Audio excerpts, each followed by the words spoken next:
En la mayoría de las mitologías del mundo, los bosques son el hogar de diferentes tipos de seres de leyenda. Por supuesto, Serbia no podía ser la excepción. En dicho país es común escuchar sobre las vilas, una especie de ninfa que habita en estas regiones. Estos seres tienen forma y apariencia femenina y una gran belleza, además de un par de alas que les ayudan a volar tan alto como las propias nubes. Se dice que son espíritus de mujeres que en vida fueron frívolas y que al fallecer se les castigó quedándose atrapadas entre la vida y la otra. El hecho de que habiten en los bosques hace que posean un enorme conocimiento de estos lugares y de sus secretos, en especial aquellos que tienen que ver con las plantas y sus propiedades. Gracias a esto, suelen ayudar a los seres humanos que se quedan varados en medio de estos caminos alejados, a causa de heridas o enfermedades. Sin embargo, no todo es bondad en ellas, pues tienen como pasatiempo bailar durante la noche, pero si son interrumpidas, ya sea sin querer o intencionalmente, utilizarán sus poderes para inducir una especie de trance en la desafortunada persona, el cual obligará a las personas a incorporarse al baile. Sin embargo, la persona jamás dejará de danzar, por lo menos no hasta que pierda la vida por el cansancio. Algo bastante curioso es que es posible que un hombre se case con una vila. Sin embargo, esto no es nada recomendable, pues ese matrimonio estará condenado a terminar mal. Y es que antes de las nupcias, la esposa pondrá una condición especial al marido, la cual sin importar lo que sea o cuánto tiempo haya pasado, este terminará por no cumplir. Dicho acto marcará el regreso de la vida al bosque, abandonando así para siempre a su esposo y a su familia. También hay que mencionar que en las historias épicas de la mitología eslava, estos espíritus no tienen reparo en intervenir en las acciones de los reyes y los héroes, normalmente poniendo trabas en sus tareas y en muy rara ocasión ayudándolos. Por este motivo, las vilas se convirtieron en seres respetados y también muy temidos por los habitantes de aquellas regiones.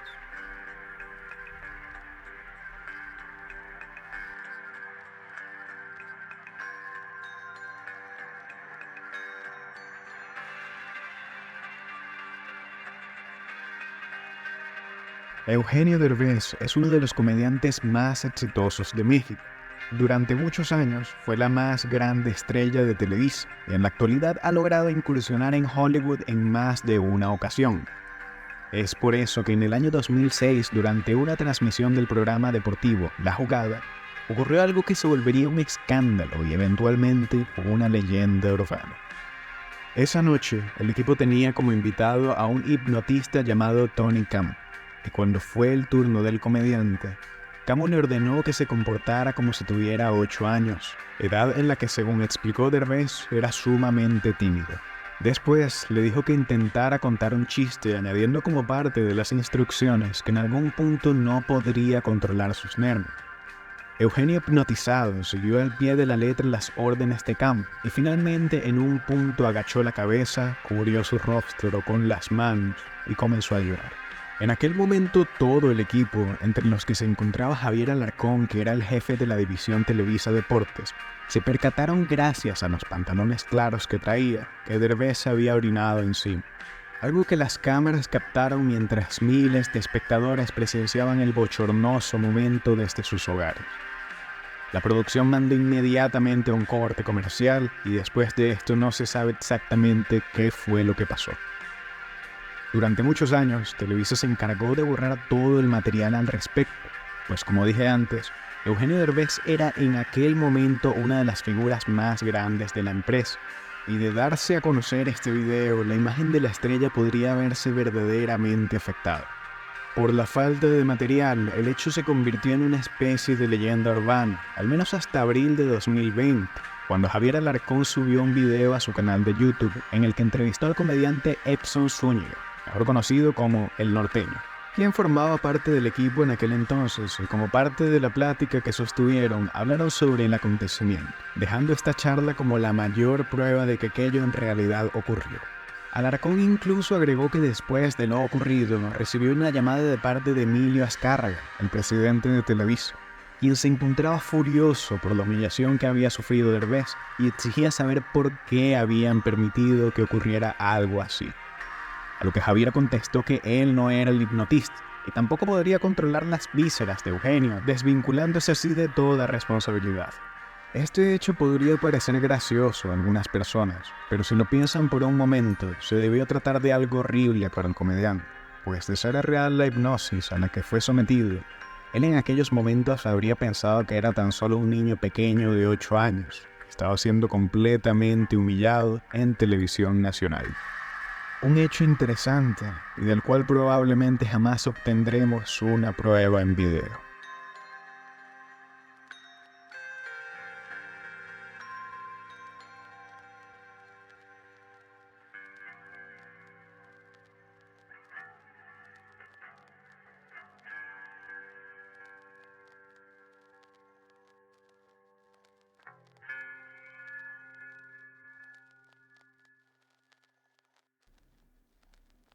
El 19 de septiembre de 1985, México se despertó con una trágica y desconcertante noticia.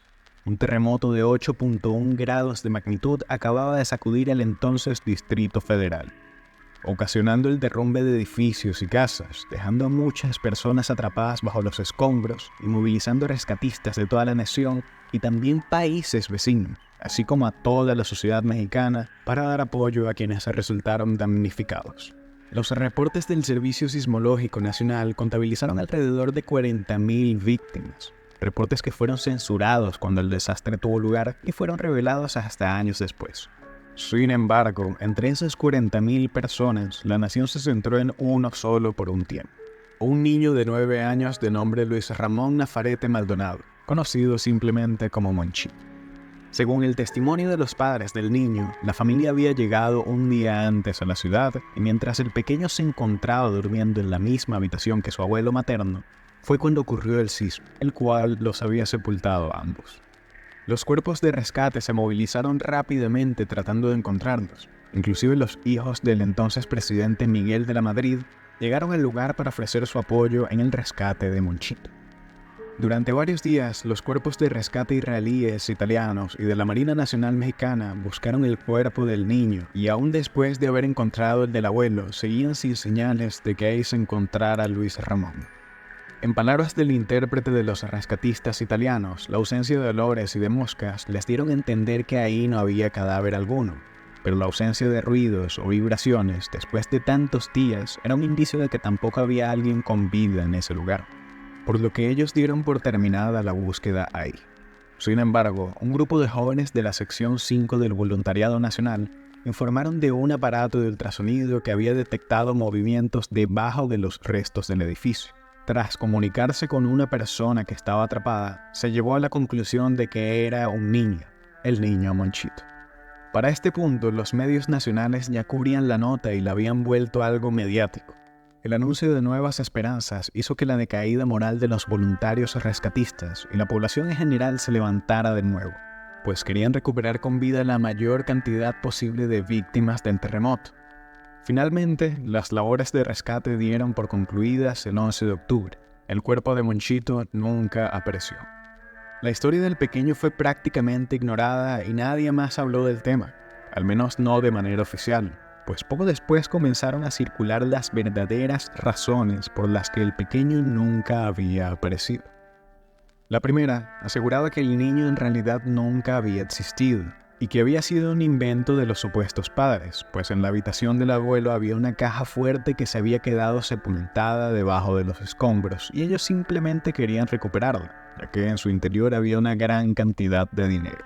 La segunda teoría también aseguraba que el niño había sido un invento, pero en este caso del gobierno mexicano, quienes les pagaron a los supuestos padres a cambio de escenificar una mentira, pues querían desviar la atención de su poca aptitud para tratar con un desastre de este tipo, así como las malas prácticas y la corrupción que propiciaron las altas cifras de fallecidos por el sismo, básicamente lo que conocemos hasta ahora como una cortina de humo. Los años fueron pasando y de la aparente inexistencia de Monchito y de su familia jamás se ha vuelto a saber nada.